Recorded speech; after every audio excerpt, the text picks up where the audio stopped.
Welcome to Vulture Fest. I'm Rachel Handler. This is Elizabeth Olsen, as you already know. Hi. We're going to be talking about his three daughters for a while. Then we'll be going back and looking at your illustrious career. We'll be looking at some clips. So let's get started.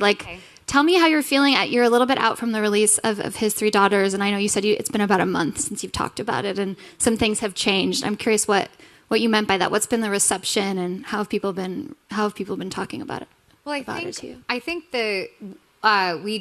we just had a break from doing press in like August and September, and I think we had maybe a month off, and then we had kind of a random Q&A not too long ago, and it's just nice talking about it because I think I don't know, I nothing has really changed per se, but I have been able to speak with more people who have seen the film, who found the film in different ways, friends of mine who said, why didn't you warn me? And there's a part of me that thinks, not insensitively, but very kind of practically about our collective experience having to deal with mortality and hospice.